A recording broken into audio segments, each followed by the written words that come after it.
expressed significant disillusionment with the army and being an American, and suggested that he wanted to renounce his American citizenship and go to find the Taliban. He had been openly scathing about America and the military in recent emails to his parents, at one time writing to his father, "I'm ashamed to be an American." After 5 years in captivity, the former prisoner of war, or guy who tried to join the enemy, was released in a controversial exchange for 5 Afghan Taliban leaders held at the Guantanamo Bay Detention Center for more than a decade. Now, after he left, apparently voluntarily, to go and seek his bliss among the Taliban or the mountains of Afghanistan, after he left, Taliban attacks on the base became more accurate and frequent. Troops were fearing that the missing soldier was supplying information to the enemy, let's say either under duress or voluntarily. One radio operator said that his team picked up radio intercepts in which Afghans in a nearby village were talking about an American soldier seeking an English speaker so that he could communicate with the Taliban. And the army investigated Bergdahl's disappearance a year later and concluded that it was incontrovertible that he walked away from his unit near the Pakistan border. So, just a couple of comments from people who served with him. He was very, very quiet. He kept everything very close to the vest. So after he actually left the following morning, we realized we had Bergdahl's weapon, we had Bergdahl's body armor, we had Bergdahl's sensitive equipment, but we don't have Bo Bergdahl.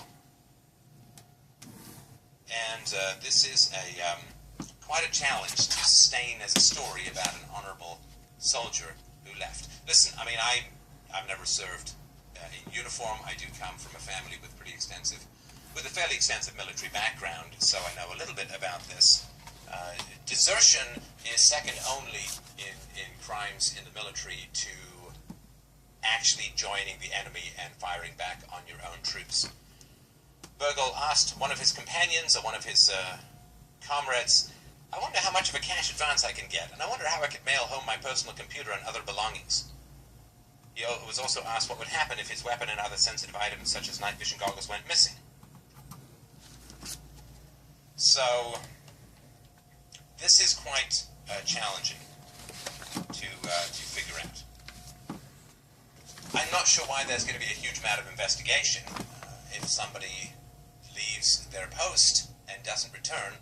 Certainly after 30 days, that's considered to be a deserter. Absent of that leave is prior to that. Could he have been captured? There's some vague hints that he might have been captured taking a crap, but you're supposed to have your weapon with you, and they said that there was no weapon in there. So this is a huge challenge. Now, what is going on in terms of the ethics, the legality, and the foreign policy? Well, once again, we have the rampant misuse of the imperial presidency. A 2013 law that Obama signed in December required that he provide chairman of Congressional Intelligence and Foreign Affairs Committees 30 days' notice before transferring Guantanamo Bay prisoners to foreign countries. Obama has been widely accused of breaking a federal law that he signed in December, and this is a big problem. Now, his administration has justified the action by citing fears about Bergdahl's health. Those concerns were first raised when the Taliban delivered a video to the U.S. government in January showing a frail-looking Bergdahl apparently in need of medical attention, but it appears to have been, or some people believe, that it was a ploy to accelerate negotiations. In a subsequent video released by Taliban forces last Tuesday night, he appeared strong and in good health when U.S. Special Forces retrieved him from his captors. So, basically, we have a soldier who appears to have deserted, renounced his citizenship, and gone in search of joining the enemy. This is not a prisoner of war. He was not captured fighting the enemy. He walked out of the base, apparently, and went to go and join the enemy.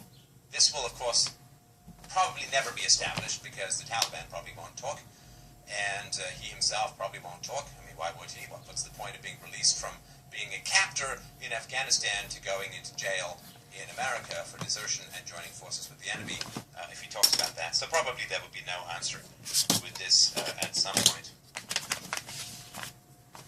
So some people have said, I'm particularly troubled by the release of 5 senior Taliban leaders, men with the blood of many on their hands.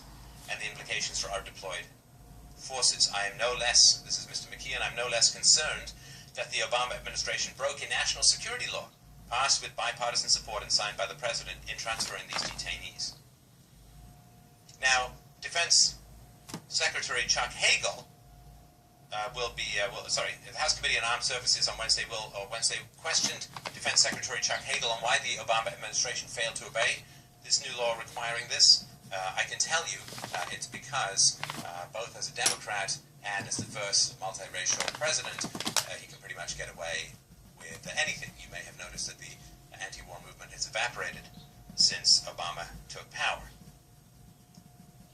So, Dianne Feinstein, Senator, a California Democrat, chairwoman of the Senate Select Committee on Intelligence, said Tuesday that the White House apologized to her for its, quote, oversight in not providing the notification. Oversight. What a fantastic word for law breaking. Oversight. No, officer, you see, I was going 200 and 100 zone, but I'm not breaking the law. It's just an oversight. Oh, sorry, I couldn't pay my taxes this year. I'm really not planning to, but don't worry. I'm using the magic word oversight so that you don't have to worry about me breaking the law. It's not breaking the law. The constitutional lawyer, Obama, signed the document. Ignorance of the law cannot possibly be cited as an excuse.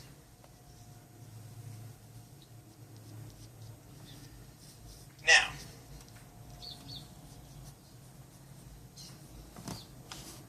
why would people accept the president breaking a law with bipartisan support which he himself signed? Well, of course, nobody wants to be in the position of challenging or being upset or being negative about an American soldier coming home, which is a challenge. The president also dismissed a swarm of objections from Congress as par for the course when he has to make tough decisions. See, I don't mean to break it to the president or anybody else with a few brain cells rolling around in their cranium, but the law, you see, is kind of designed so that you're not supposed to make what you call tough decisions. That's not really what the law is about. The law is supposed to tell you what you can and cannot do. There should be no tough decisions involved.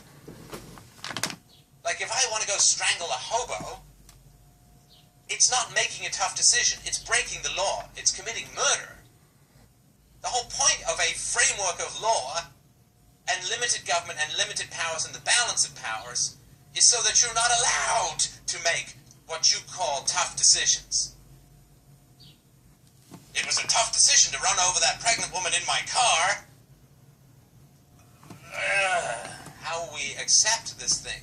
You're not supposed to be making decisions. You're supposed to be obeying the law. That's why you have a law. That's why you have a bipartisan support for law. That's why you signed the law. You're not supposed to be making tough decisions. The madness continues. Senator Ted Cruz says he will introduce a bill ordering the halt of all prisoner deportations from the Guantanamo Bay prison camp. Great job! Great job, Senator Cruz, because the last law worked so well. Let's have another one, shall we? This one will work. Hey, that train went right through that little ribbon, but don't worry, I have another ribbon. Whoosh. Now it will stop. Obama said, with respect to how we announced it, I think it's important for people to realize that this is not some abstraction. This is not political football. You have a couple of parents whose kid volunteered to fight in a distant land, who they haven't seen in 5 years and weren't sure whether they'd ever see again. And as Commander-in-Chief of the United States Armed Forces, I am responsible for those kids. Oh man, the neuro-linguistic programming of this man, his abilities are just absolutely staggering. It is a genuine pillar of evil that we can all salute, however regretfully it might be eating away at our foundations of freedom. What do we say? They're not kids. The guy's 26. So first of all, unless America is going to openly admit that it is using child soldiers, then don't refer to people